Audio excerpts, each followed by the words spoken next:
Estava morta já, tudo direitinho. Então, assim, Virgínia, não abre mão mesmo, né? Ajuda a gente e tudo mais. Eu acho bonito porque o pessoal do bairro percebeu, assim, as galinhas espalhadas pelo bairro têm uma função, né? Aham. Só fiquei meio chateado que no ninho da minha perua tinha ovo e o ovo sumiu. Eu vi o ovo cedo. Então, assim, eu tô assim, gente, não tem jeito, alguém pegou. Não, deve ser bicho, bobo. Algum bicho pegou.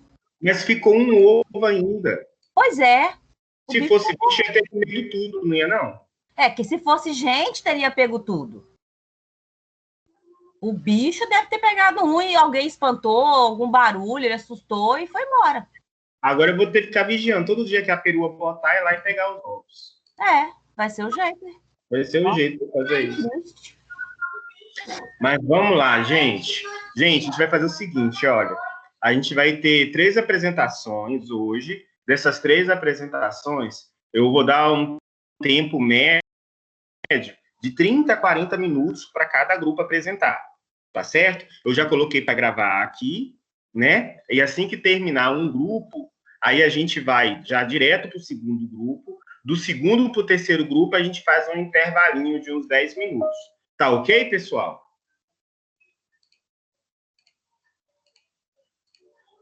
Qual vai ser o primeiro grupo a apresentar? Para mim tá ok, Léo. Oi? Para mim tá ok. Qual o primeiro grupo sou eu, Léo, a Michele, a Julie, Flávio. Então, vocês podem começar. Colocar o arquivo lá. Eu vou tirar a câmera e o meu microfone para vocês. Ou vocês vão tentar passar o arquivo, vocês sabem passar. Parece que o Flávio ainda não entrou, parece que só falta ele do nosso grupo. Mas é porque, gente, não apareceu ainda para mim, não. Quem está aparecendo, eu estou colocando na sala.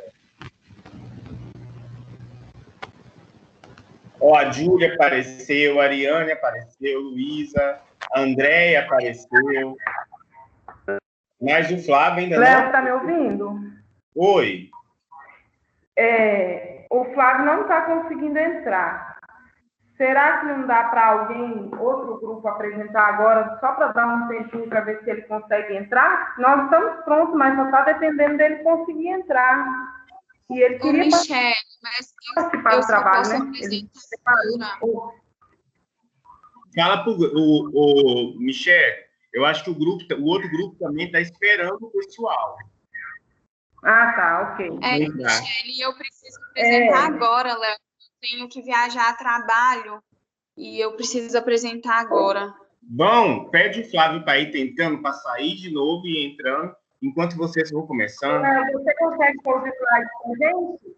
Consigo. Ou somos nós? Alguém sabe mexer e colocar daí? Porque teve gente que já conseguiu. Se não conseguiu, pode me dar que eu vou colocando. Tá, deixa eu tentar ver se eu consigo colocar. Peraí. Eu vou me tirar aqui da câmera. Ô, Léo, deixa eu te falar. Tem um pequeno slide de 4 minutos. Será que você poderia colocar na tela? Vai começar um grupo agora. Não, eu falo quando for a minha apresentação. É possível? Na sua apresentação você manda. Slide não tem tempo, né? O slide vai passando. Não, é 4 minutinhos. Aí tem um que é filme. Hã? É filme. Não, não é filme, não. É tipo um pequeno resumo de tudo isso que a gente está aprendendo. Não tem tempo, é isso que eu estou falando, não tem tempo. Na hora que eu vou passar o slide, você me manda que eu passo. Eu tenho que te mandar no particular, Léo?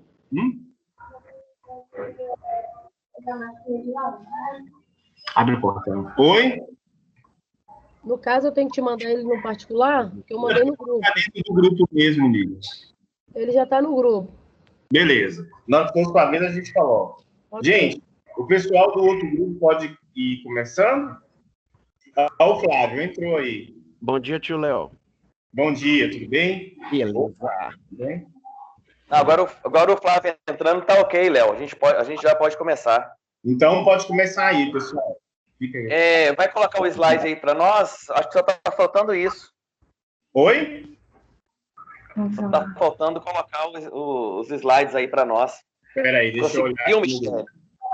É o que está escrito Kézia daqui? Ô, Léo, se você puder colocar para mim, eu agradeço, porque eu não estou conseguindo colocar daqui. Tá, é o que está da Kézia aqui no grupo? Sim, é o da Kézia, sim. Então tá. É o que está em PDF, pessoal. Não tem ele em PPT, não? PDF eu não consigo passar. Ela tem outro aqui, deixa eu ver. Ô, Michele, é o segundo. É o segundo que ela enviou. Mas o segundo foi em PDF, então tem que mandar. Tem que mandar em PowerPoint, pessoal. Da outra vez eu passei em PDF, engraçado. Mas é porque eu já tentei passar em PDF, não consegui. Em outras situações. Eu não sei porque o meu não dá compatibilidade.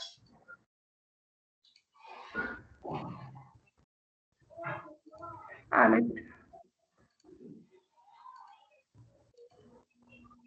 Colocaram lá?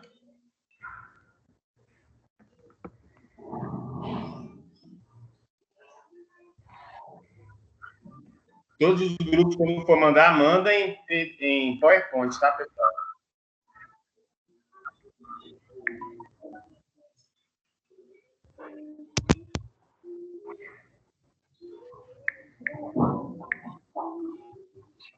Eu coloquei aí no grupo, Léo, em PowerPoint. Eu coloquei, estou salvando aqui. Ok.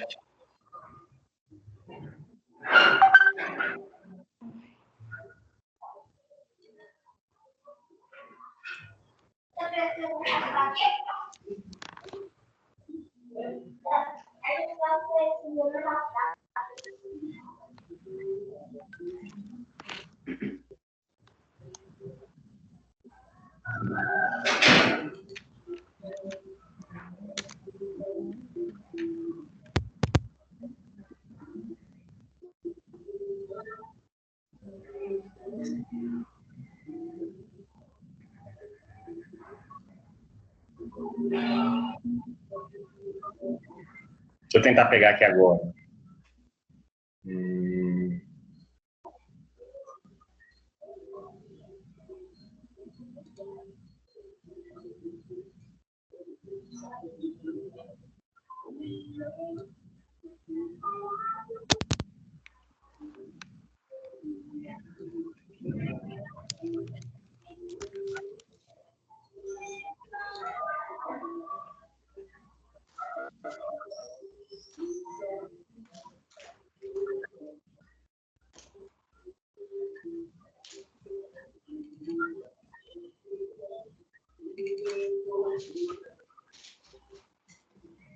Tá vindo, pessoal.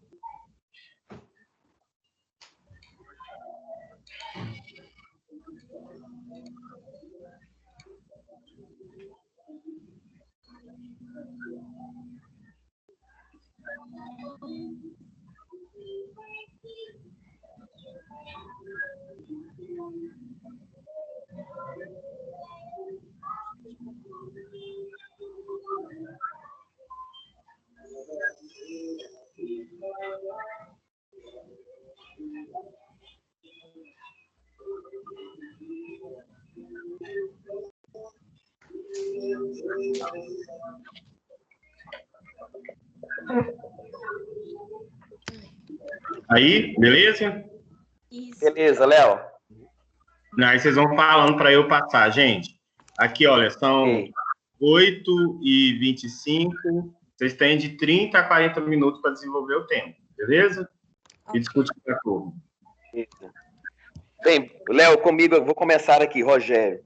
Bom dia, pessoal. Nós vamos falar aqui desse tema, então, que já está aí na tela, violência contra a mulher, vulnerabilidade programática em tempos de Covid-19 em São Paulo. E a nossa pesquisa, pode passar para mim, por favor, Léo?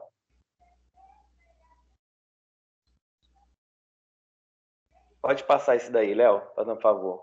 Aí. Então, eu vou começar aqui com a introdução aqui, com o editorial da revista Lancet, que em abril de 2020, fez, então, essa pesquisa, como a gente está vendo aí em São Paulo. O que acontece? A revista, ela aponta uma grande dificuldade nesse tempo de pandemia, pois eles consideram desproporcional a forma em que afetava, por exemplo, ricos e pobres, apontando as desigualdades, por exemplo, entre mulheres e homens. Né? E outra coisa, eu vou dar um exemplo aqui, como em recentes surtos, por exemplo, de vírus como o Ebola, Zika, são as mulheres que saem mais para trabalhar, elas ocupam mais postos de trabalho em saúde, e ainda dedicam ainda mais tempo em casa, dos filhos, quando alguém está enfermo, é ela que cuida. Então, as mulheres ela têm um risco maior. Essa foi a pesquisa da revista. E outra coisa, o risco é maior por se tratar de uma grande maioria nos trabalhos na área da saúde. Outra coisa, aí nós entramos aí, então, num assunto que fica ainda mais complicado e desafiador nesse tempo de pandemia, se tratando da violência contra a mulher, que já é um assunto muito desafiador. Onde, por exemplo, muitas mulheres perdem o emprego, assim também, consequentemente, a sua renda, e se torna um grande obstáculo, ou seja, se torna um obstáculo a mais diante desse fato complicado que é a violência aí contra a mulher.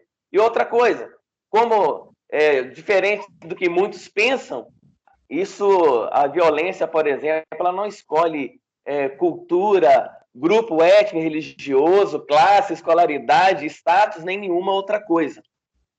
Então, fiz aqui uma breve introdução e vou passar aqui para minha colega Michele, ela dá continuidade aí falando sobre a violência contra a mulher.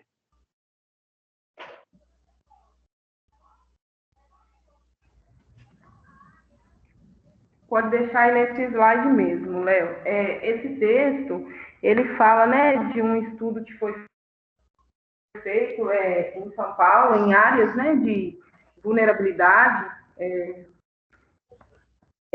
em questão da violência contra a mulher, agora no contexto de pandemia, né? Aí ele vai falar do que mudou no atendimento em rede, né?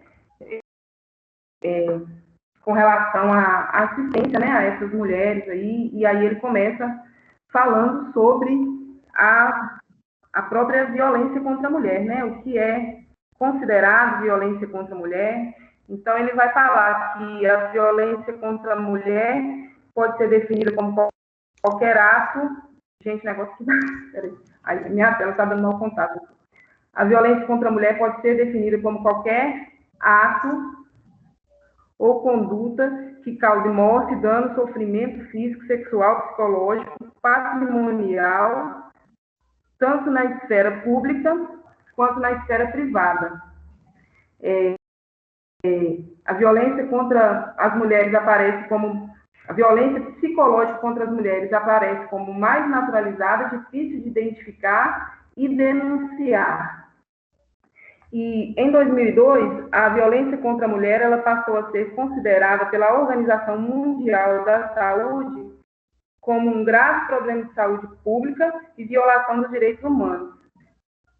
Essa definição se apoiou no debate brasileiro com a promulgação da Lei Maria da Penha e a criação do Juizado de Violência Doméstica e Familiar contra a Mulher e o aprimoramento dos atendimentos multidisciplinares no âmbito do Sistema Único de Saúde. Então, a violência psicológica ela é relatada como a mais frequente, né? Relatada pelas próprias mulheres. E o que eu achei interessante aqui também, que a promulgação da Lei Maria da Penha, ela aumentou os estudos, né, sobre violência contra a mulher. Porém, poucos estudos incluem os homens como autores dessa violência, né? Então, é muito estudada a questão da violência contra a mulher, mas ainda é pouco estudado, né, essa questão dos homens como autores dessa violência. E as consequências da violência, elas incluem agravos significativos de saúde física, mental das vítimas, com efeito médio a longo prazo, crônicos, resultando em lesão corporal e até em óbito, né? Essas muitas coisas a gente já até viu um pouco, né, na matéria de psicologia social. Esse é um assunto que é sempre muito atual, né? Por isso que fez a gente escolher um pouco desse tema, porque é uma coisa que está sendo muito falada também, o aumento, né, da violência contra a mulher agora em tempos de pandemia. E uma coisa também que é bastante relevante que eu achei aqui nesse texto, é o seguinte, que os estudos apontam que a maioria das mulheres é jovem, negra, em situação econômica desfavorável, e então aí, por aí a gente vê também, né, essa questão do quanto às vezes a gente olha a violência contra a mulher, por exemplo, é uma coisa muito complexa, porque muitas vezes essa mulher ela não tem como sair dessa situação de violência por vários fatores, né? Muitas vezes ela depende financeiramente do parceiro, a grande maioria dos casos de violência contra a mulher são efetuados no âmbito familiar, né? Muitas vezes pelo próprio parceiro conjugal até. Então, muitas vezes essa mulher depende financeiramente desse parceiro. Esses dias eu vi uma reportagem, por exemplo, que era até aqui de Governador Valadares. Eu não sei, não me lembro a data em que essa reportagem foi feita, mas em que fala, que as mulheres mesmo falando, né, que às vezes tem um número para ligar,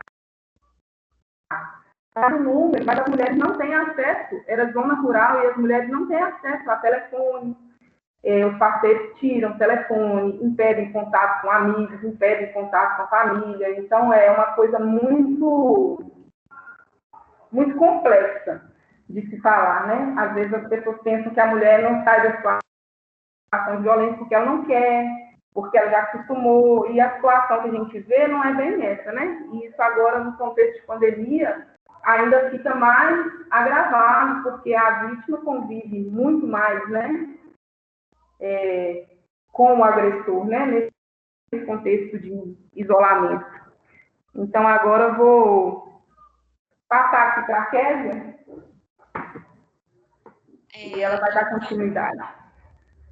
Eu vou falar assim, dentro do contexto mesmo da pandemia, a convivência forçada entre os casais, o estresse, né, econômico que cresceu muito durante a pandemia, até mesmo o medo de adoecer por causa de Covid, se tornaram gatilhos para violência doméstica. Juntando isso, a perda de emprego, o machismo estrutural, como a Michele falou, né? As desigualdades de gênero, de raça, de renda, tudo isso potencializa o comportamento violento dentro do lar. Nesse artigo, ele fala que o governo federal reconheceu que o confinamento produz o aumento de casos de violência doméstica. Só que o nosso presidente, ele, nas colocações dele, ele tem falas como sair do isolamento resolve, ou a violência doméstica está acontecendo porque o isolamento estimula brigas. Só que não é só isso, não é só a pandemia. A gente não pode resumir a violência contra a mulher, a violência doméstica, apenas ao isolamento. Claro que o isolamento, a convivência muito intensa aumentou muito, só que a gente não pode resumir apenas a isso e precisa buscar meios que resolvam, métodos, né, para solucionar essa violência. E o histórico do presidente, ele já é povoado de atitudes que mostram essa posição sexista contra a igualdade das mulheres e as demais concepções dos direitos humanos. Tanto que tiveram alguns projetos onde foram apresentadas situações a favor das mulheres e, nesses projetos, ele os resumiu apenas em dizer que não aprovava por ser a favor do aborto. E não eram projetos que estavam ligados ao aborto. E foi lançado também um aplicativo para as mulheres denunciarem em abril desse ano, sem a necessidade de fazer ligação. Isso foi um grande avanço. Porém, ainda tem alguns entraves, né? Porque a gente fica pensando, tem mulheres que não têm a condição de acessar o aplicativo, tem mulheres que são violentadas e que são vigiadas o tempo inteiro. Então, ainda tem várias questões que precisam ser discutidas com relação à violência contra a mulher. Eu vou passar para a minha amiga agora continuar falando. Para o meu amigo, para o Flávio. Gente, bom dia a todos. Vou falar resumidamente a respeito do método, né, qual foi utilizado para essa pesquisa. Foram realizados, né, entrevistas semi-estruturadas através da plataforma, né, Google Meet, isso né, por meio remoto, né, no mês de maio de 2020. E com profissionais, né, que atuam na linha de frente desses serviços da rede no enfrentamento à violência. Foram 3 equipes, né, de 3 serviços, né, com multiprofissionais, receberam casos, né, encaminhados diretamente pela rede intersetorial, pela comunidade ou até mesmo por busca espontânea. Dois desses serviços, né, 2 dessas equipes, elas são vinculadas diretamente à rede de assistência social. Elas fizeram esse trabalho na Zona Sul, né, de São Paulo, e na Zona Sudeste. Essas 2 regiões são de alta vulnerabilidade. E justamente nessas zonas não houve uma grande adesão à proposta da quarentena com isolamento social. Em outras palavras, não deram muita bola para isso. Na Zona Sul de São Paulo foi registrado lá o 4º maior número de mortes por Covid. E na Zona Sudeste, o 2º maior índice de mortes registrados, né? E essa terceira equipe, esse terceiro serviço, que é vinculado ao SUS, né, ao Sistema Único de Saúde, esse lá na zona oeste da capital, território de média vulnerabilidade.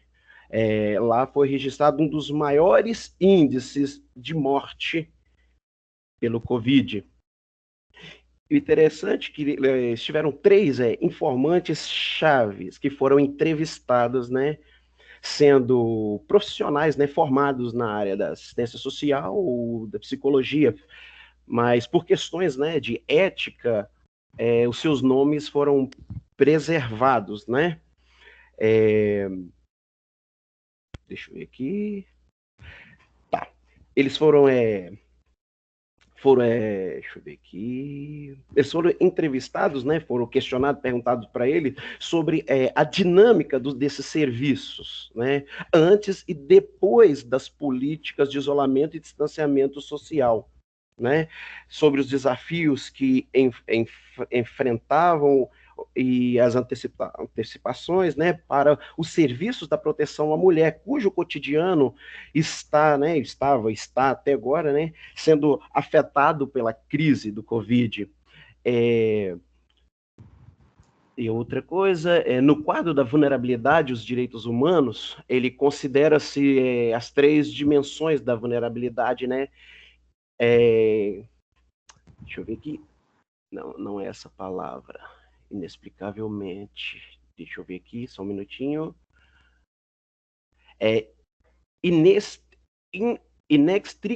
Oh, Jesus, desculpa, eu não estou conseguindo falar a palavra. É uma palavra inextricavelmente, que quer dizer, em resumo, que não dá para separar, nesse quadro de vulnerabilidade de direitos humanos, considera as três dimensões, não dá para separar, porque está extremamente ligado à dimensão individual e pessoal, à dimensão programática e à dimensão social.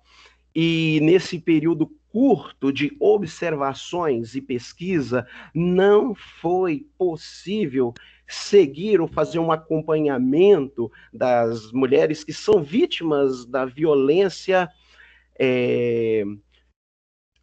Não foi possível acompanhá-las, né, ver de perto essas mulheres nos seus atendimentos e nem aprofundar a compreensão da relação entre elas, a sua trajetória, contexto social e os serviços que acolheram. Agora, a respeito dos dados, né, e os resultados, agora eu passo para nossa colega que vem agora, após.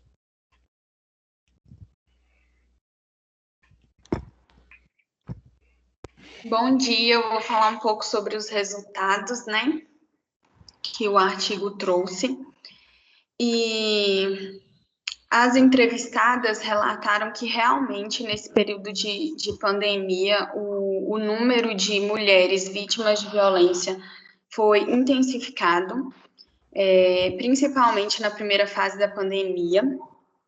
E também é relatado que o bairro, né, que foi o bairro que participou do artigo, que trouxe os dados, o bairro nunca entrou em isolamento verdadeiramente, porque como muitos não conseguiram receber o auxílio, então as pessoas continuaram trabalhando. Muitos ficaram desempregados por conta da pandemia, e é relatado que os bares estavam lotados, normalmente cheios de cerveja, bebida. E o que o artigo traz é que com o desemprego e com essa carga de ter que sustentar a família, os pais, os maridos estavam bebendo mais do que o normal, e a bebida é um gatilho para violência, né? E além de as crianças estarem em casa, não estarem na escola, acabou que aumentou tanto a violência contra a mulher, quanto a violência contra a criança também. Então, houve, na assistência social, houve uma alteração no protocolo de atendimento, né, por conta do Covid, e a primeira alteração é que os atendimentos presenciais ficaram restritos apenas para as mulheres, para as novas vítimas de violência. As vítimas já conhecidas, que já tinham relatado a violência, eram acompanhadas por meio do WhatsApp ou por telefone, mesmo por ligação. E o que houve é que muitas, como a Kézia falou, muitas vítimas não têm acesso ao telefone, ou porque o marido restringe, ou porque não tem mesmo crédito para ligar, ou não tem sinal, ou não tem acesso a Wi-Fi, só quando vai na casa de parente ou algo assim. Então, realmente ficou muito difícil para entrar em contato com essas vítimas. E o que aconteceu foi que cresceu o número de violência nessa pandemia. Os dados dizem que cresceu 41,4% no feminicídio e diminuiu o atendimento em 20%. Além de muitas mulheres terem medo da quebra do sigilo por conta das mensagens de WhatsApp, existe muito receio da parte das mulheres de entrarem em contato pelo WhatsApp por medo, por vergonha, por ter medo de haver alguma quebra de sigilo. Então, a assistente social, a psicóloga, relata no artigo que tem muito receio dessa pós-pandemia, né, quando as mulheres voltarem a ser atendidas presencialmente, e como vai haver o crescimento e a carga desse atendimento, né? É isso. Agora é a minha amiga Julie. Bom dia, gente. Eu fiquei com a parte da conclusão, que é só um fechamento de tudo que foi falado, né? A gente percebe que os fatores de violência doméstica contra as mulheres durante a pandemia... Pode passar o slide, Léo.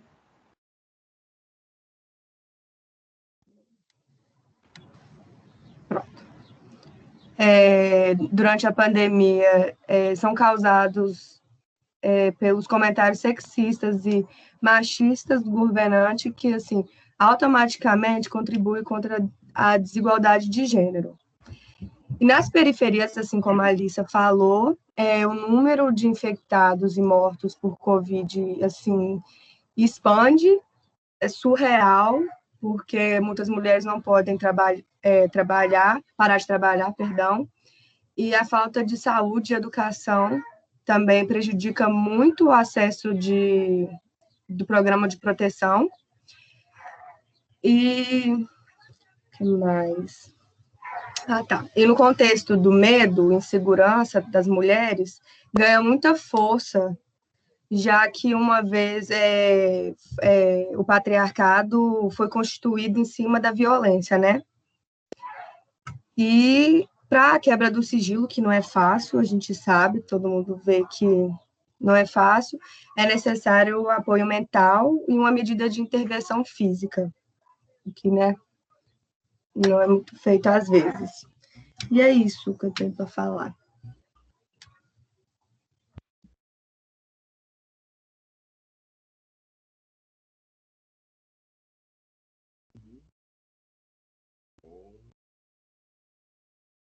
Pessoal, joga para a sala a percepção da turma, o que eles compreenderam, o que eles gostariam de somar, né? Porque vocês trouxeram muito rico essa questão da temática da pandemia, a mulher, e políticas públicas que podem ser desenvolvidas.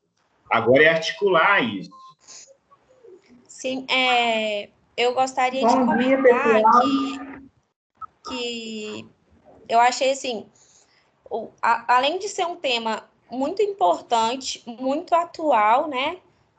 A violência no contexto da pandemia, do momento que a gente está vivendo. Também é muito falado, assim, das relações políticas que envolvem essa situação, tipo assim, do que é feito e do que não é feito.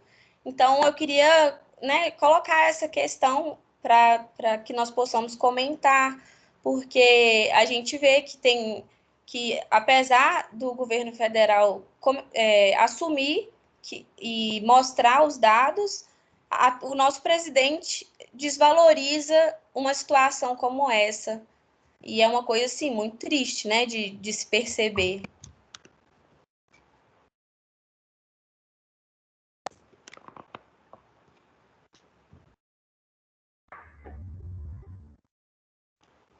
Quem gostaria de contribuir aqui nesse tema aí que é tão relevante, né, que a gente ouve falar todo dia, né? A questão Michele, da mulher.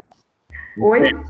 Eu gostaria de contribuir no seguinte aspecto, que quando o grupo faz a crítica, né, com relação ao presidente, não está se remontando, acredito muito na maturidade do grupo, não está se remontando a uma questão partidária e ideológica. Não, jamais. Né? Está sendo pontuado como uma questão assim, se nós compararmos países que deram mais certo no processo de controle ao coronavírus, né, a Covid, a pandemia, por exemplo, já teve pesquisas mesmo mostradas pela OMC e pela ONU que os países que tiveram atuações mais relevantes, de maior controle e de melhores resultados, são países governados por mulheres. São países que não desfizeram ou desqualificaram o efeito da pandemia. São países que... Então, veja que a gente não está falando de questões ideológicas, políticas, partidárias. Não é intenção do grupo, acredito muito nisso em você. E são países que desenvolveram políticas de proteção, né, à sociedade, ao público, garantiram as questões sociais, entendendo de um momento de crise e de colocação a vidas, de preservação de vidas. ou seja, preservação, em que o instinto de medo realmente ele é presente e que um cuidado e que deve haver um cuidado à economia, sim, e que deve haver um cuidado às políticas, às condições sociais, sim. Então, minimizar o efeito da pandemia só trouxe, e aí me parece, quando a gente ouve falas de uma pessoa, né, que não desse presidente especificamente, o negócio é que é ele que está se portando nesse papel. Quando a gente ouve falar de presidente, né, de um chefe de governo de Estado, que tem que proteger a nação, tem uma nação, por exemplo, de marica, que tem que sair para trabalhar, né? E que todo mundo vai morrer, não se preocupe, porque todo mundo vai morrer mesmo. Então,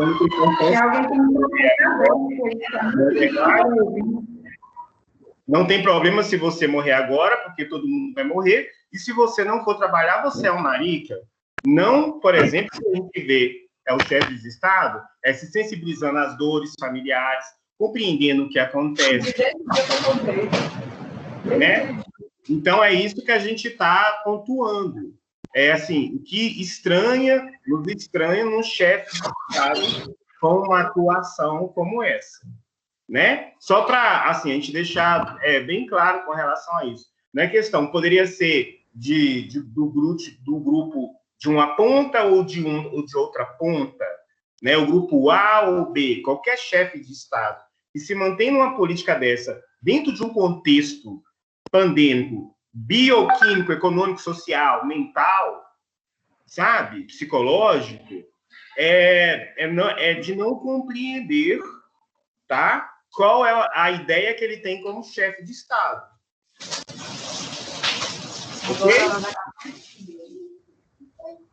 Ok? Inclusive, Léo, porque a gente está falando de políticas públicas, né? E esse texto, ele é um texto bem grande, e se as pessoas forem ler o texto, vão ver que o texto relata que mesmo antes da pandemia, eles já tinham, né, a psicóloga e as assistentes sociais foram entrevistadas, relatam que elas já tinham que lidar, né, com questões de corte de verbas, com questão de dificuldade, por exemplo, de comunicação nessa questão. Tem alguém com o microfone aberto, gente. Dificuldade de comunicação entre os setores da rede, quando essas mulheres precisavam ser encaminhadas para outro setor, né? Então, tudo isso já acontecia antes da pandemia e foi agravado, né, agora com essa questão aí. Isso aí, perfeito. É só fazer essa colocação, né? E eu vou falar algo com todo cuidado. Uma colocação do Leonardo, não é do professor, é do Leonardo. Por mais que às vezes exista algo que não me parece favorável, eu compreendo algumas tomadas de decisões. Bom dia, eu queria pedir um gás. Gente, vamos desligar o fone aí, que tem gente pedindo gás.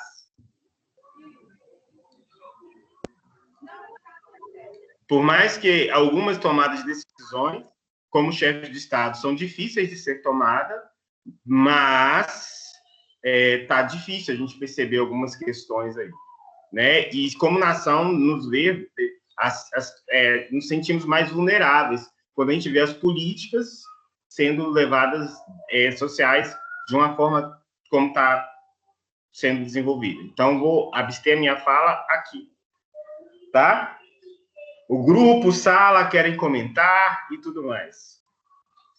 Para a gente passar para outro grupo, mas acho que vocês podem ficar à vontade, porque o texto é muito rico.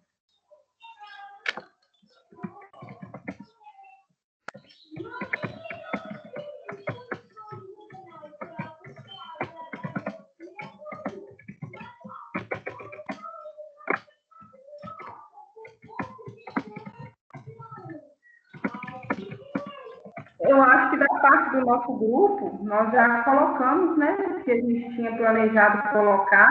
Se alguém da turma quiser fazer alguma colocação, contribuir, tudo bem. Senão, nosso trabalho acho que já está concluído.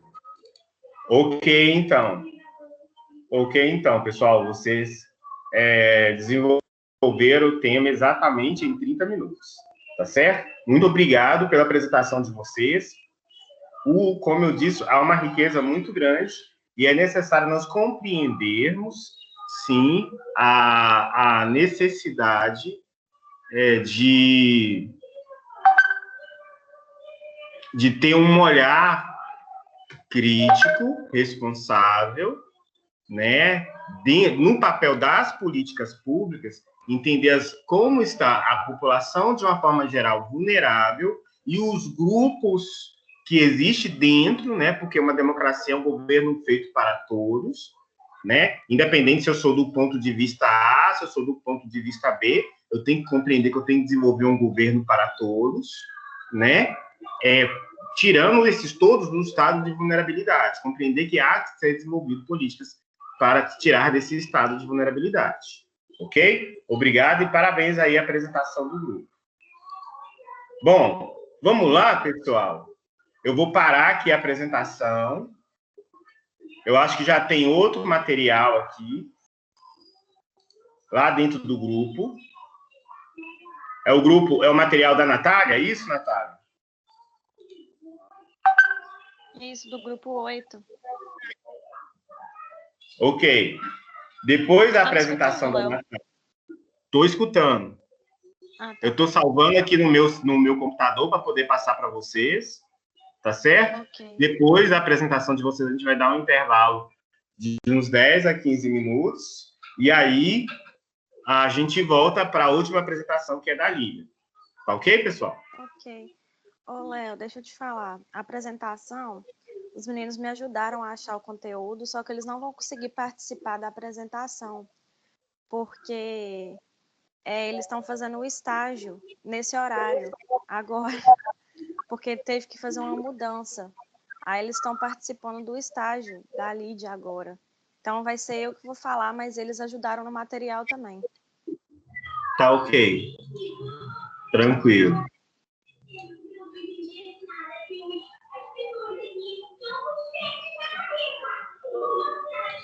Pedro, abaixa esse som.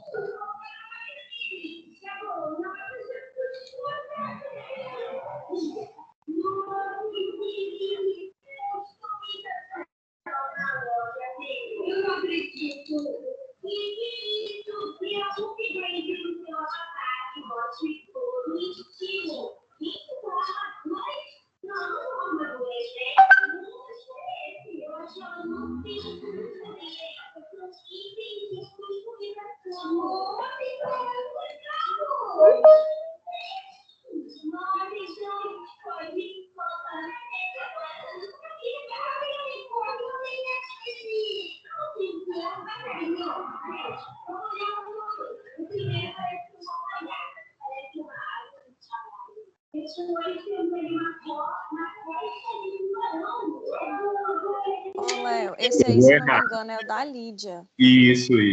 Da Lília. Não. É o do grupo da Michelle, que acabou de apresentar agora. Ele não substituiu, eu estou pegando de novo.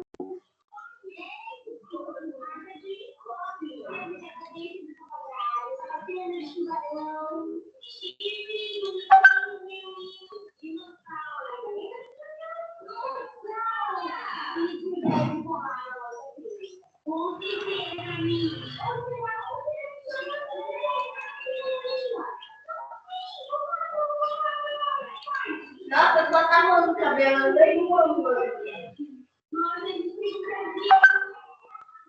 Tô tentando pegar a bandeja aqui, tá dando problema.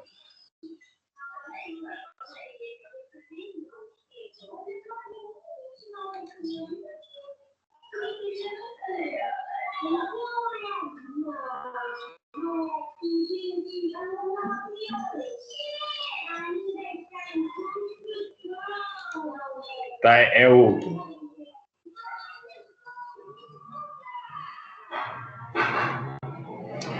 Gente do céu, o que está acontecendo aqui?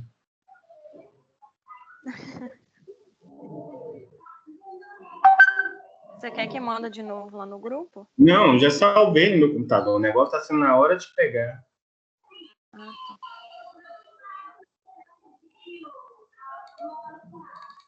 Acho que agora deu certo.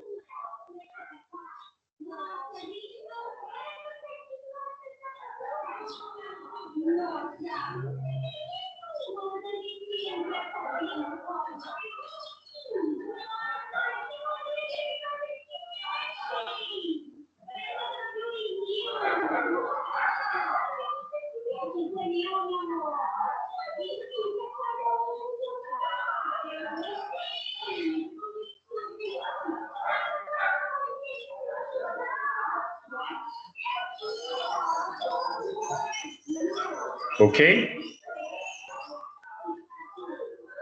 Isso, agora foi. Ok, então. Deixar com vocês. Estou tirando o microfone. Ok, São 9h30 e 40 minutos. Ok. Primeiramente, bom dia. A gente escolheu o tema sobre a atuação do psicólogo nas USP, para quem não é familiarizado com a sigla das unidades básicas de saúde e os desafios enfrentados por ele. Ô, Léo, se você puder passar o slide, fazendo um favor. Ou posso passar? Ah, não. Primeiramente, a atuação do psicólogo no Brasil ela é muito recente. Ela foi regulamentada em 1962. E com isso, depois disso, os profissionais poderiam exercer as atividades deles em sanções legais, né? Depois dessa regulamentação, o psicólogo passou a atuar em 4 áreas dentro da psicologia: na psicologia clínica, escolar, industrial e magistério. A princípio, não tinha, a psicologia não era muito ligada às unidades públicas, né? De políticas públicas. Passou depois de um certo tempo e teve alguns pilares que levou a psicologia a alcançar aonde ela chegou e até em primeiro lugar, a gente tem o contexto das políticas públicas de saúde no e na década de 80, que se refere à política dos recursos humanos. Em segundo lugar, teve uma crise econômica no Brasil na década de 80. Em terceiro lugar, o movimento da categoria na tentativa de redefinição da função do psicólogo na sociedade.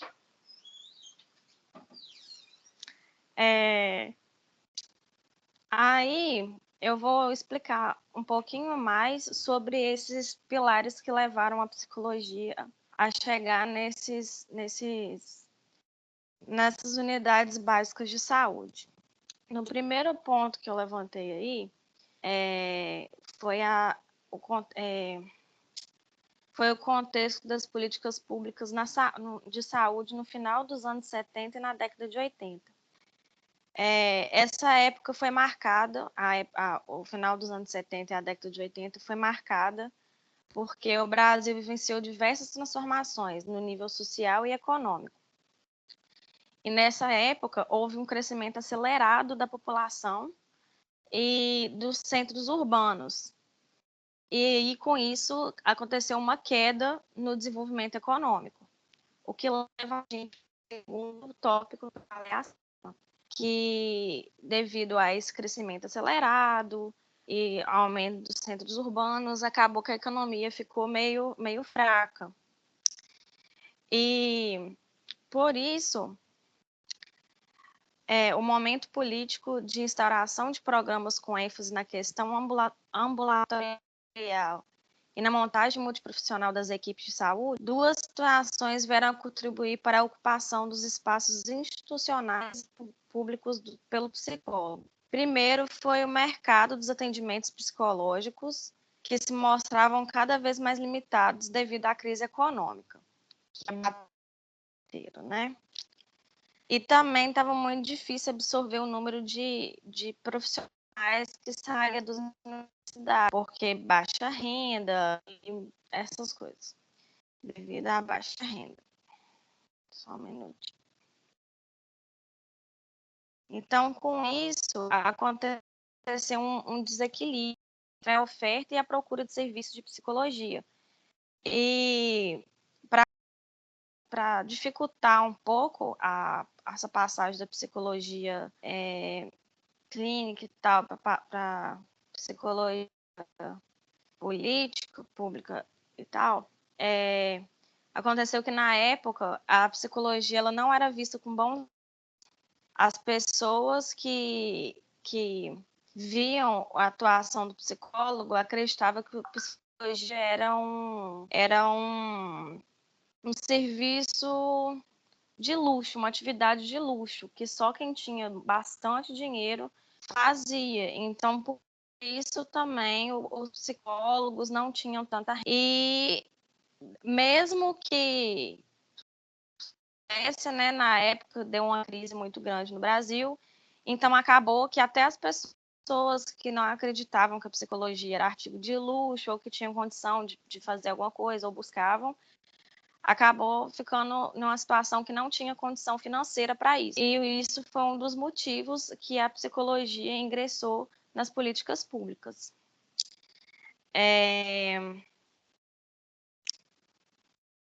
Só um minutinho aqui que eu perdi no texto.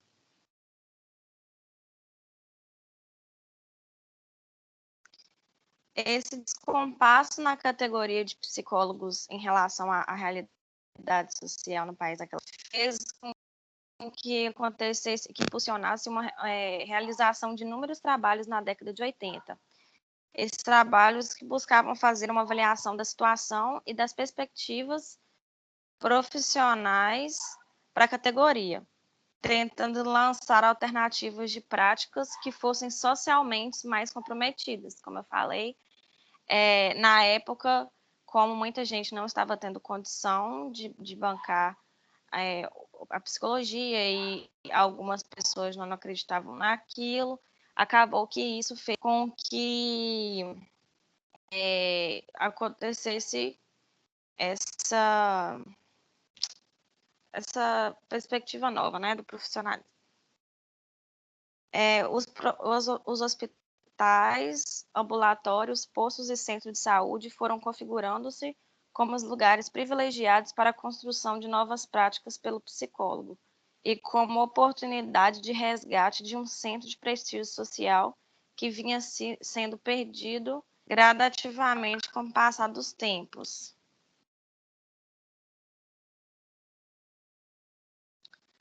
Porém, mesmo depois que a psicologia entrou no contexto de políticas públicas, apontaram um tanto de dificuldade encontrado pelos psicólogos na realização desse serviço, né, nas unidades básicas. Uma dessas dificuldades encontradas era a dificuldade de adaptar-se às dinâmicas do perfil exigido pelo Sistema Único de Saúde, na verdade, eu vou arriscar falar que era, mas que eu acredito que seja ainda bem rígido em relação a isso.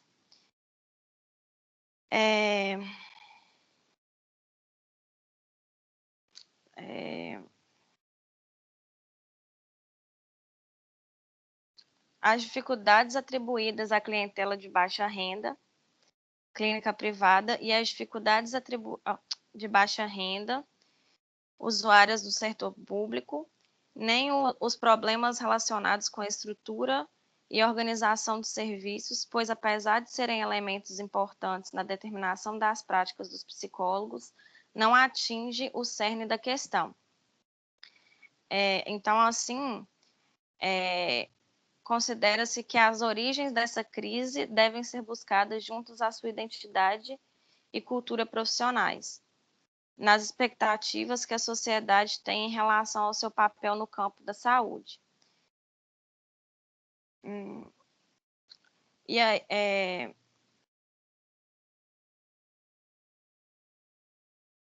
Meu Deus, perdi um negócio aqui.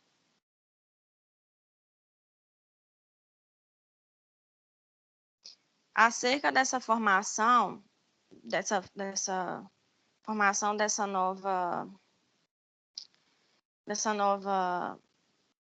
novo tipo, né, de atuação de trabalho, muitas referências da literatura vêm apontando o fato de estar havendo uma transposição pura e simples do modelo hegemônico de atuação clínica do psicólogo para o setor público, sejam postos, centros ou ambulatórios, independentes do objetivo dos mesmos e das características da população neles atendida, gerando com isso uma prática inadequada e descontextualizada. Isso significa que há predominantemente a utilização de técnicas psicoterápicas, as quais são tomadas como um único instrumento de trabalho do psicólogo e como portadoras de um valor intrínseco, independente de onde e de quem são utilizados. A gente escolheu esse artigo e a gente resumiu bastante o artigo, porque como mudou de um dia para o outro, a gente imaginou que ia ter menos tempo de apresentação. Então, eu peço desculpa, porque acabou que eu acabei rápido demais, mas é porque a gente fez um resumo bem resumido da matéria, porque a gente achou que ia ter bem menos tempo, entendeu?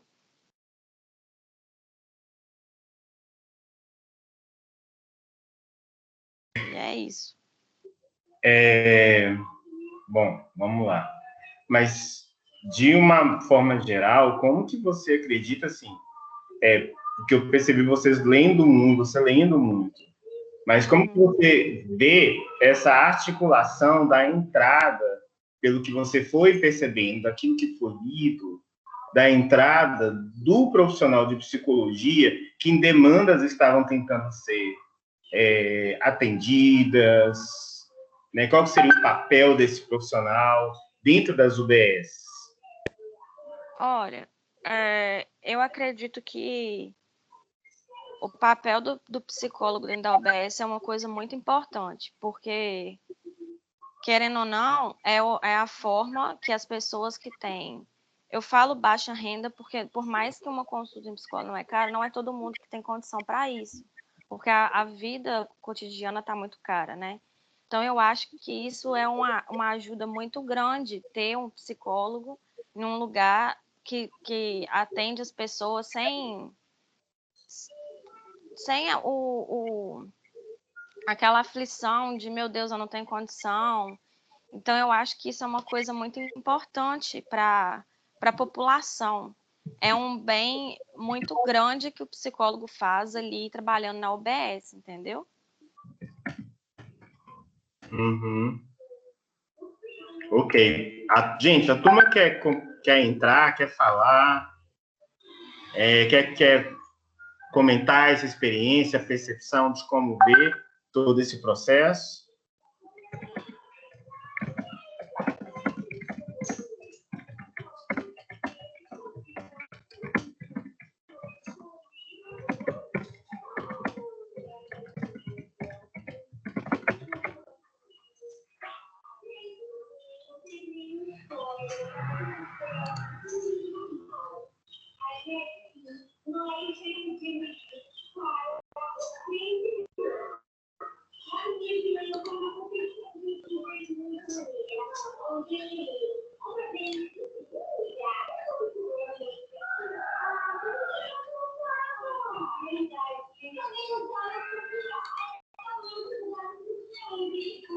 Não, gente?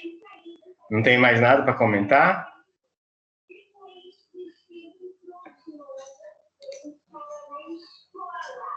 Tá. Então tá ok. Então, beleza. Houve a apresentação do trabalho de vocês, do grupo. O que a gente vai fazer agora? São, basicamente, meu relógio está marcando aqui 9h17. Entre 9h30 e 9h35, a gente deve voltar para a apresentação da Lídia. Tá ok, pessoal? Vamos fazer esse intervalo aí? Alguém quer comentar alguma coisa? Sim, vamos. Intervalo, tomar aquele café sem açúcar. Intervalo. Tá ok, então. Entre 9h30 e 9h35 a gente está de volta aqui. Vamos fazer esses quase 15 minutos aí de intervalo para a gente. Tá ok? Falou, pessoal.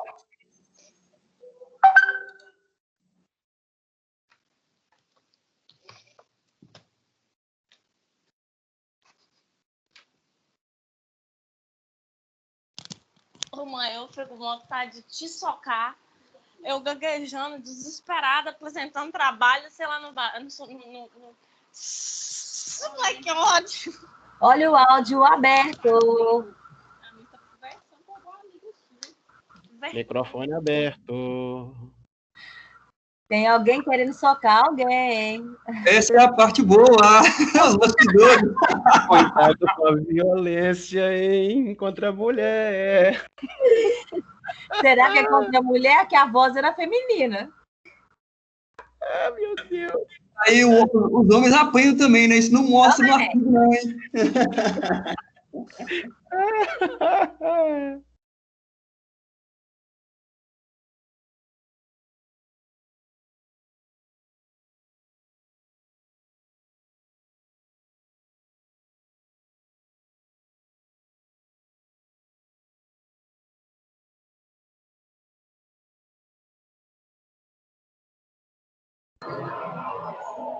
Olha, Lei Mário do Penho, tá, pessoal? Fechei o microfone de novo. Uai, essa aí eu não tinha ouvido ainda não. Já vi o João da Penha. Ah, é melhor, obrigado. A melhor adaptação. João da Penha, Virgínia.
Bora, Léo, começar esse negócio logo, senão a internet cai de novo.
Bora, Léo, começar esse negócio aí.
Oi, pessoal. Vamos lá, voltamos aqui.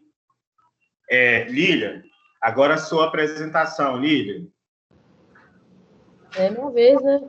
O coração tá quase lá na goela. Sim. Certo mesmo. Mas vamos lá, né? Vamos lá, 9h35. Você tem 30, 40 minutos aí. 30 minutos. Acho que eu consigo com 30 minutos, se Deus quiser. Então, eu escolhi uma coisa assim, uma reportagem, né? Eu fui lá no Todos pela Educação, eu achei interessante. Eu li, né? E aí eu achei legal abordar, até pelo fato que a gente está vivendo um momento agora de escolha, né? E eu percebo que a educação realmente ela nos liberta, ela consegue nos... Me dá o seu material base, Lília, seu artigo. Não, eu só fiz eu só coloquei uma reportagem. A única coisa que eu quero que você depois poste é um vídeo para concluir a minha fala, ok? Não, o vídeo você posta dentro do grupo, né? Hã? Vídeos é postado dentro do grupo da disciplina. Não tem como eu passar vídeo aqui. Então, eu já coloquei o vídeo lá. Eu queria que você Então, postasse, beleza. se pudesse, né? Lógico, se puder postar ele aí. Já está postado no grupo, você já postou, então. Então, tá bom. Aí eu peguei uma reportagem que está lá na Todos pela Educação, eu achei interessante, como Porque você tem que mostrar a fonte para a gente, Lília. Você tem que postar para o grupo. Ô, Léo, eu não sei fazer isso. Aí, se você quiser colocar aí à frente, você pode estar colocando para mim. Eu não sei fazer. Lília, pega o link do lugar onde você pegou e posta no grupo, igual você postou o vídeo. Já está. Ele está em cima do slide, ele está lá. O que é política pública e como ele afeta a sua vida. Está lá em cima. Já está lá? Já está lá. Então, Aí, beleza. eu peguei do site Todos pela Educação. É uma organização, né, sem fins lucrativos, posta por diversos setores da sociedade, né, brasileira. É uma liderança por empresários, né, são empresários que lideram esse site, com o objetivo de assegurar o direito à educação básica de qualidade de todos os cidadãos até 2022, né? Então, eu escolhi esse tema, até como eu tenho falado, abordado antes, que a gente está vivendo um momento de escolhas, né? De decisões. E eu acredito que a educação, ela realmente muda, né? Alguns contextos, né? Na nossa vida. Então, a pergunta é, o que a política pública e como ela afeta a nossa vida? Porque, às vezes, a gente acha que a política pública, ela não interfere no nosso cotidiano diário, né? E, na verdade, ela afeta, sim, né? Porque são as nossas escolhas que agrega, né, aos nossos, talvez daqui 4 anos, né, o que a gente vai vivenciar, a gente está vivendo até um momento agora de política, né? Então, são através das nossas escolhas que a gente consegue melhorar, né, ou piorar daqui 4 anos, né? Porque através das nossas escolhas e decisões, a gente consegue, através das nossas escolhas, a gente consegue... Espera que eu anotei aqui, calma, muita coisa. A gente consegue trazer para perto ou para longe, através das nossas escolhas e decisões. Porque lá fala, através de...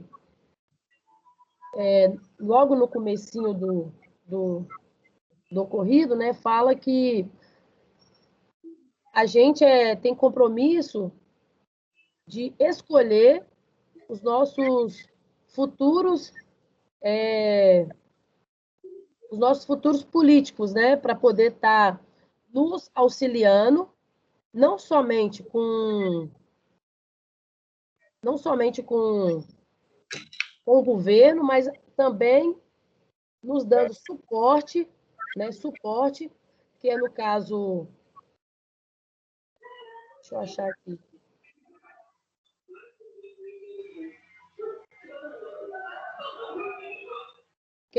trazendo basicamente regras e conhecimentos técnicos, né, que é as suas experiências através de áreas como externas, recursos financeiros, públicos, planejamentos de aplicações, né, fiscalização do investimento, né, o que está acontecendo com o dinheiro, avaliação das práticas e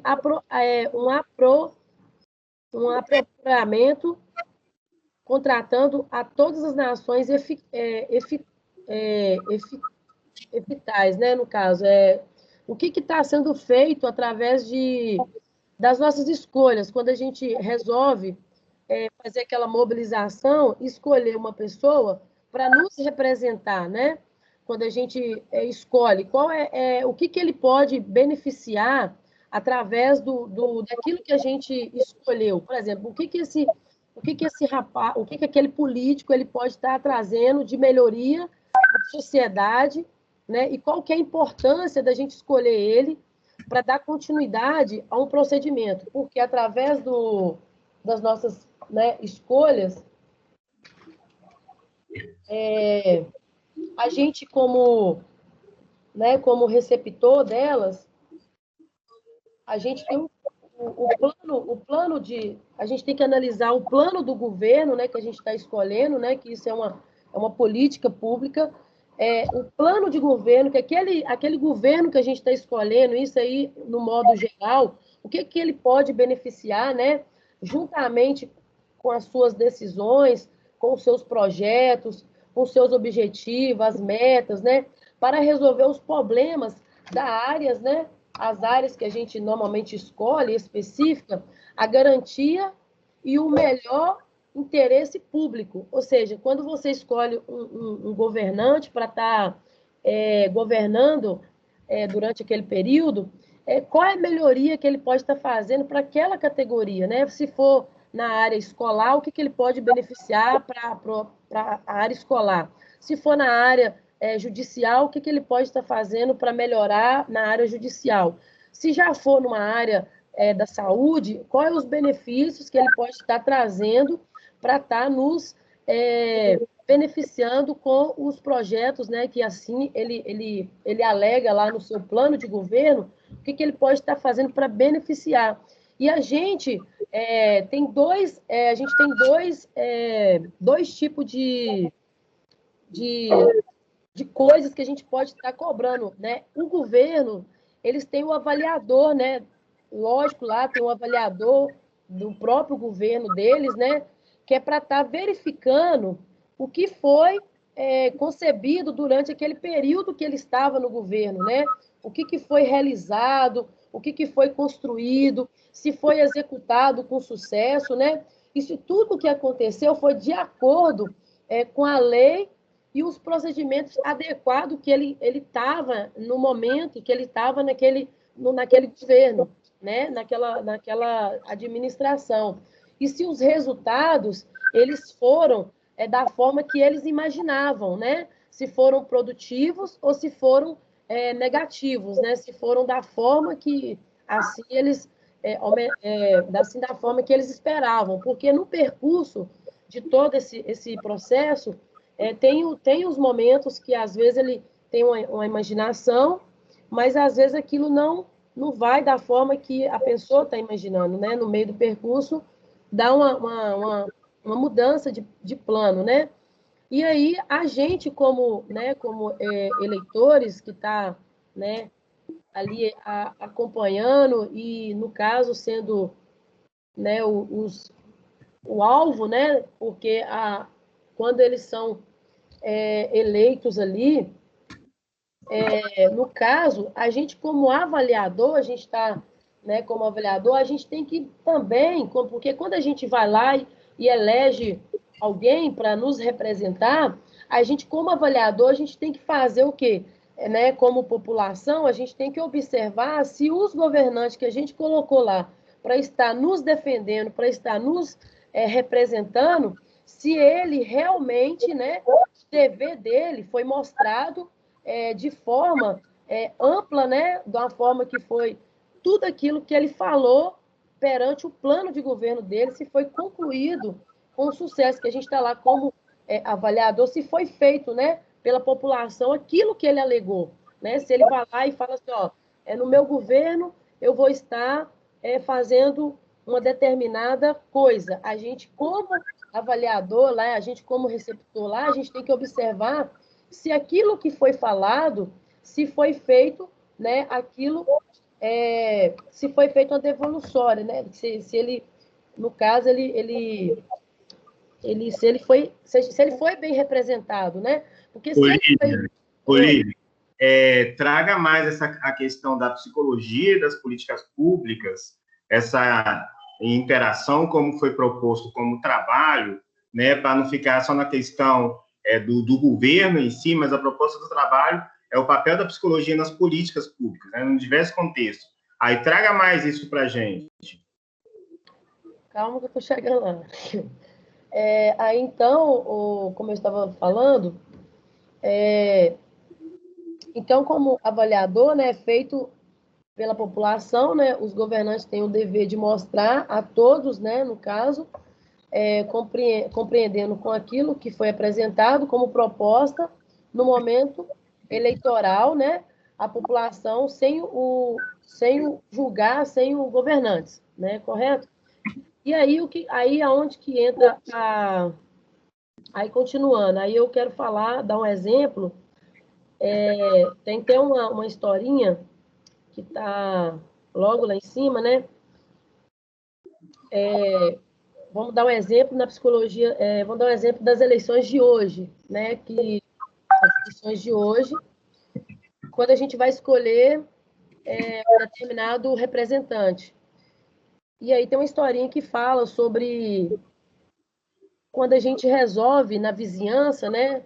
Tem um convívio na vizinhança, vamos dizer que vocês têm uns vizinhos lá, né? E decide aquela população de vizinhos juntar, né? Fala assim, ó, vão adotar um cachorro, né? Aí vamos dividir as tarefas, né? Vamos dividir um pouco as tarefas.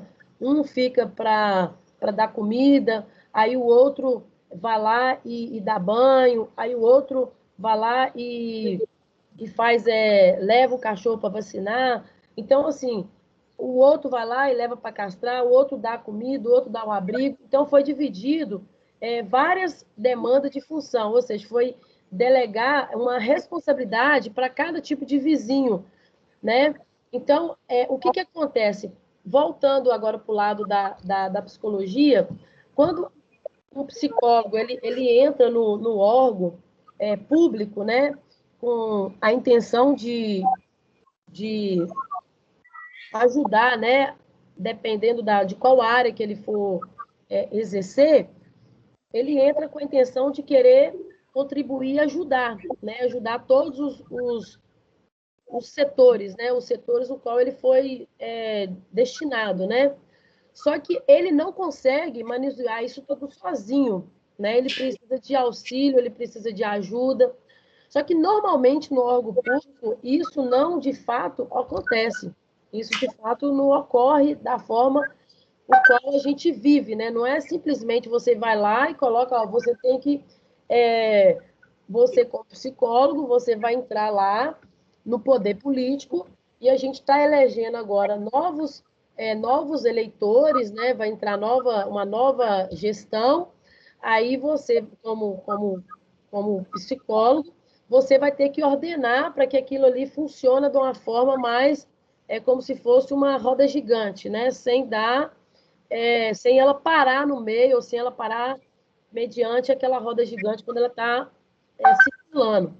Só que, normalmente, quando ela começa a circular, algumas coisas elas saem daquilo que as regras não exigem, porque falta recurso, porque falta, às vezes, um pouco de... Como é que eu falo? De coletividade, né? Não, às vezes, um quer, o outro não quer, né? Um quer fazer de uma forma, o outro quer fazer de uma forma, são ideias diferentes, mas o que acontece? Tem que andar como se fosse uma roda gigante, no contexto do modo geral.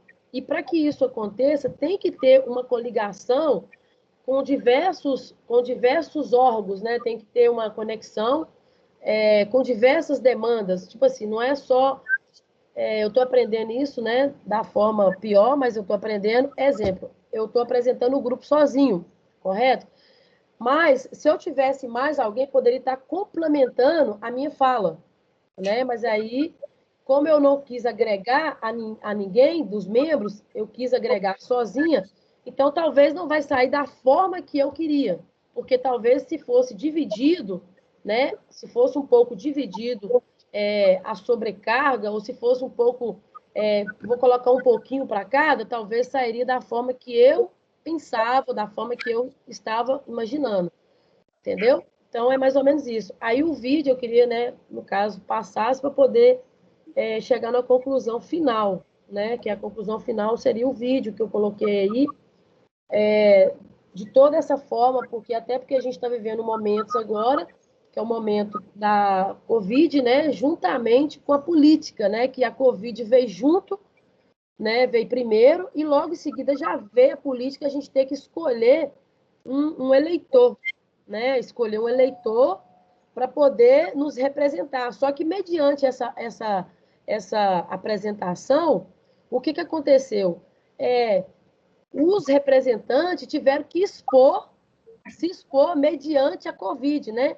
E aí vem aquela pergunta, né, que todos querem saber. O que você tem a ver com isso, né? Que eu coloquei lá, que é o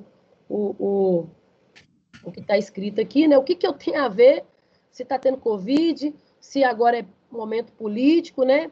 Aí eu quero finalizar, né? Que as políticas públicas dão forma ao país que querem, ou por isso é tão importante estarmos de olho nela e se estabelecer uma política pública e redistribuição de rendas.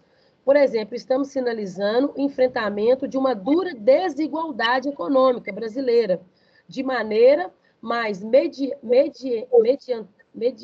medianta o que importa para a parcela da população mais pobre, com as demais milhões de pessoas que vivem abaixo da linha de pobreza. Ou seja, eu vou dar um exemplo, né? Todo mundo sabe aí, mediante o Covid, né?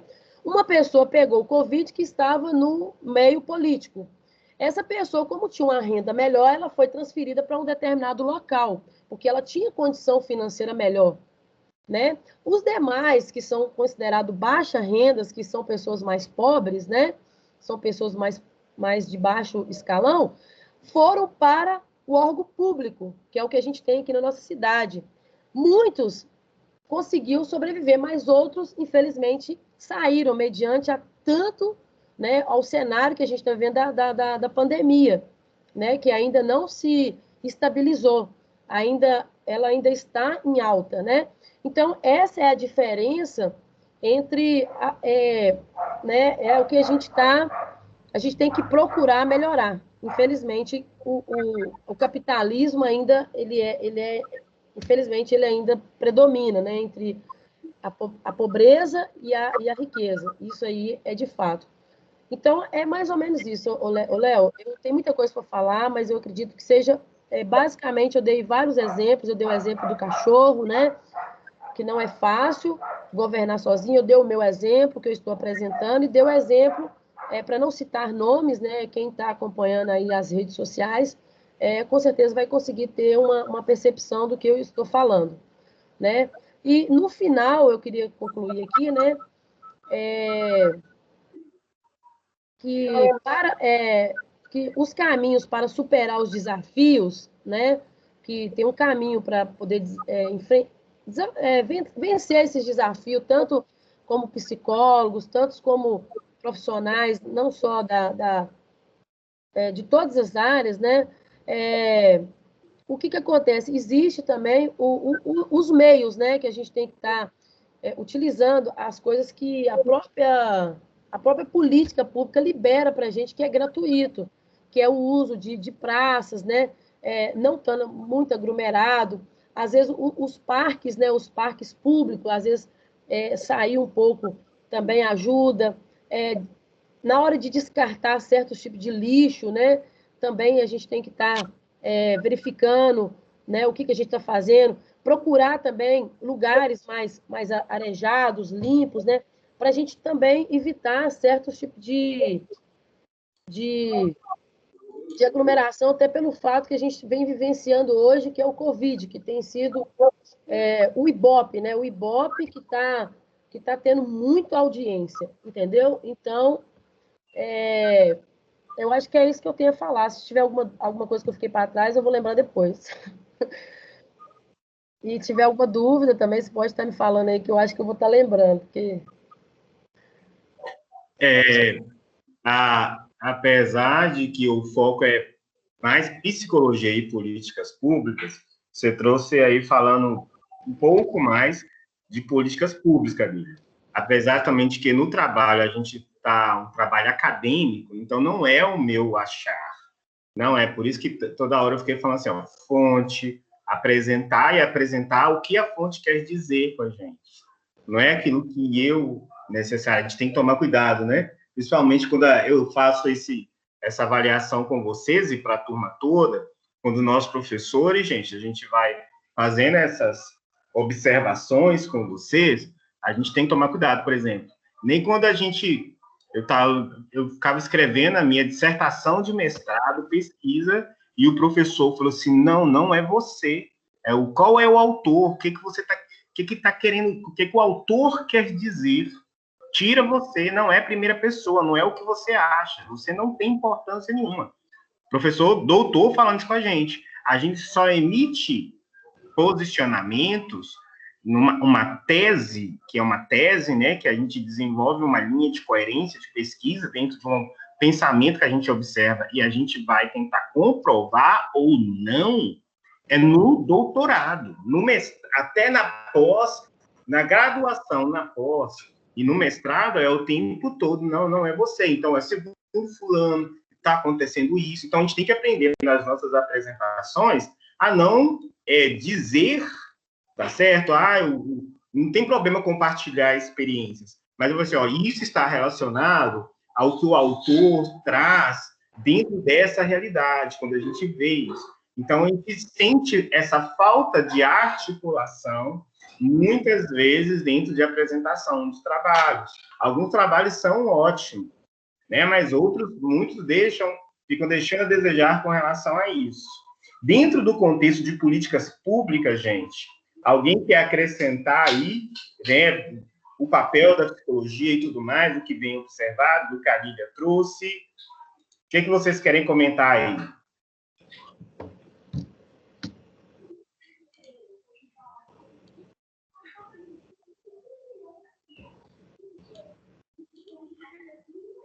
Então, a gente vai fazer o seguinte, ó.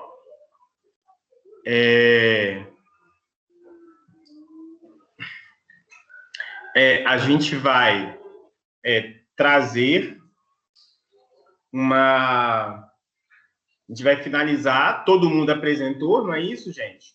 Todo mundo já apresentou os trabalhos? Alguém está sem apresentar trabalho? Que alguém lembre aí?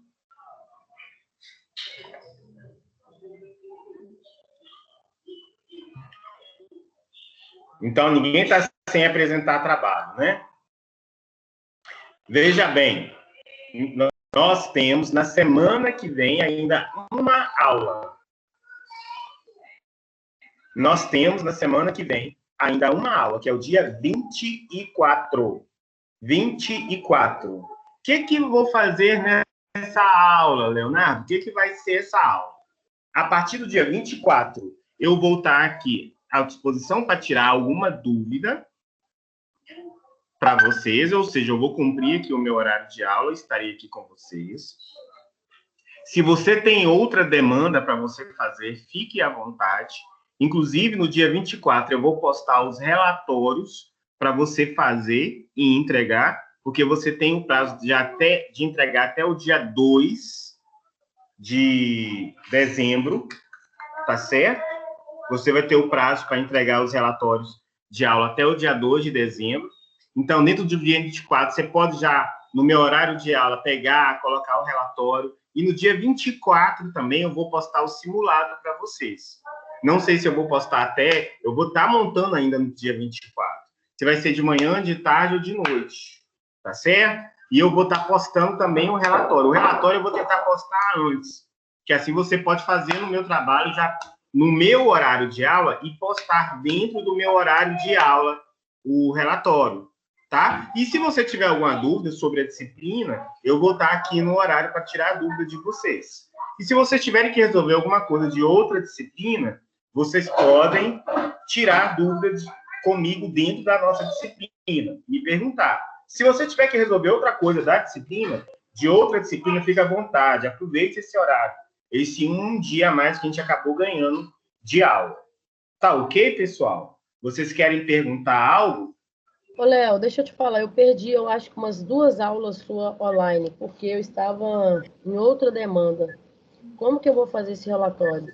Você vai entrar no meu canal, todas as aulas, eu postei o link aqui para vocês. Então, é só entrar lá e assistir a aula ali. Esse link, eu não acho no portal, não, Léo? Oi? Eu não acho essas Esse aulas link já foi postado no portal, nosso grupo. Todos os links foram postados no nosso grupo, aqui do WhatsApp. Então, se você voltar, você vai ver o link do canal. Ah, tá. Tá no WhatsApp, não tá no portal, não. Isso. No WhatsApp desse grupo ou de outro grupo? Desse grupo. Ok. Alguma pergunta, pessoal? Ô, professor, bom dia. Bom dia. Hoje, como teve 3 apresentações, então a gente faria colocaria os pontos positivos de cada artigo, seria isso? Hoje não precisa produzir relatório, pessoal. Ah, beleza. Tá bom. Obrigada. Tá beleza? É só os relatórios das aulas que tem capítulos do livro.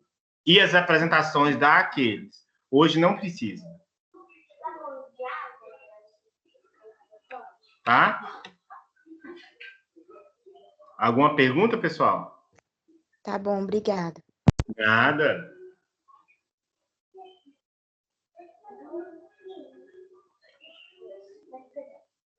Mas ninguém vai perguntar? Bom dia. Fala, então, você falou aí que então, esses relatórios de hoje, já que não precisa ser feito, então quando você colocar lá os links do Google Forms, esses três de hoje vai ficar fora, então, né? Então, não precisa até hoje. É porque é só as aulas que tem até as sessões. Beleza? Então, vocês vão produzir relatórios até a aula do dia 10. Boa. Vamos fazer observação aqui. Tá? Eu vou colocar lá nos relatórios as datas das aulas. Show de bola. Beleza? Bom, então, bom dia a todos, muito obrigado, bom descanso, bom trabalho aí, garoto. Valeu. Tá bom, então. Eu vou finalizar aqui com vocês, mas eu estou aqui na sala. Todo mundo já está liberado, quem estiver comigo no estádio, às 11 horas estarei presente no estádio. Beleza, um abraço. Bom trabalho. Abraço, pessoal. Até mais. Obrigada aí, Léo. Até mais. Até mais.